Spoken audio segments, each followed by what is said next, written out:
മണ്ഡല പുനർനിർണയവുമായി ബന്ധപ്പെട്ട വിവാദങ്ങൾ രാജ്യത്ത് ആളിക്കത്തുകയാണ്. ഇവിടെ നീതി നിഷേധിക്കപ്പെടുന്നത് ചില സംസ്ഥാനങ്ങൾക്ക് മാത്രമാണ്. കഴിഞ്ഞ ദശകങ്ങളിൽ കുടുംബാസൂത്രണ പരിപാടികൾ ഫലപ്രദമായി നടപ്പിലാക്കിയ സംസ്ഥാനങ്ങളാണ് ചതിക്കപ്പെടുന്നത്. തമിഴ്നാട്, കേരളം, ആന്ധ്രാപ്രദേശ്, കർണാടക, തെലങ്കാന തുടങ്ങിയ ദക്ഷിണേന്ത്യൻ സംസ്ഥാനങ്ങളാണ് ചതിക്ക് ഇരകളാകുന്നത്. ഇതോടെ വടക്കൻ സംസ്ഥാനങ്ങളെയും അപേക്ഷിച്ച് അവിടുത്തെ ജനസംഖ്യാ വളർച്ചാ നിരക്കിലും കുറവുണ്ടായി. ഏറ്റവും പുതിയ ജനസംഖ്യാ ഡാറ്റയുടെ അടിസ്ഥാനത്തിൽ പാർലമെന്റ് സീറ്റുകൾ പുനർവിന്യസിച്ചാൽ ലോക്സഭയിൽ തങ്ങളുടെ പ്രാതിനിധ്യം കുറയുമെന്നാണ് ദക്ഷിണേന്ത്യൻ സംസ്ഥാനങ്ങളുടെ ഭയം.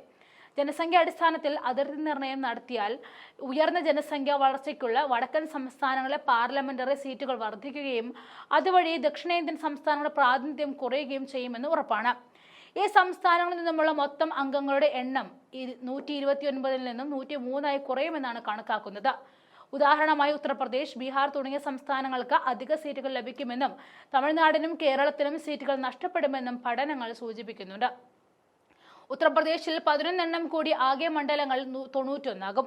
ബീഹാറിൽ 40 സീറ്റുകളുള്ളത് 50 സീറ്റാകും. രാജസ്ഥാനിൽ 25 ഉള്ളത് 31 ആകും.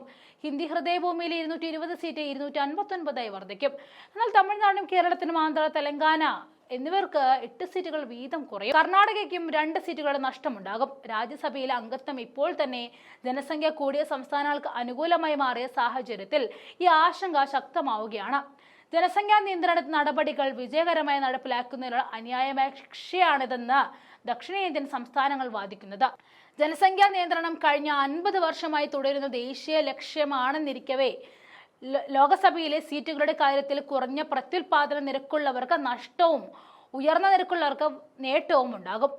ആന്ധ്രാപ്രദേശ്, കർണാടക സംസ്ഥാനങ്ങളിൽ 1.7%, കേരളത്തിലും തമിഴ്നാട്ടിലും 1.8% പ്രത്യുൽപാദന നിരക്ക്. അതേസമയം ബീഹാറിൽ ഇത് 3%, ഉത്തർപ്രദേശിൽ 2.35%, മധ്യപ്രദേശിൽ, രാജസ്ഥാൻ സംസ്ഥാനങ്ങളിൽ 2%.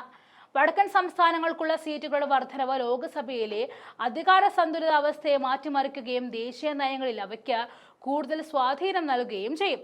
നയരൂപീകരണത്തിൽ ദക്ഷിണേന്ത്യൻ സംസ്ഥാനങ്ങളെ അരികുവൽക്കരിക്കപ്പെടണമെന്ന ആശങ്കയും ഉയർന്നിട്ടുണ്ട്.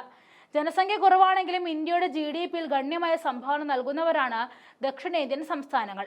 പാർലമെന്ററി പ്രാതിനിധ്യത്തിലെ കുറവ് അവരുടെ സാമ്പത്തിക സംഭാവനകളും വികസന ആവശ്യങ്ങളും വേണ്ടത്ര പ്രതിഫലിപ്പിക്കാത്ത നയങ്ങളിലേക്ക് നയിച്ചേക്കാം.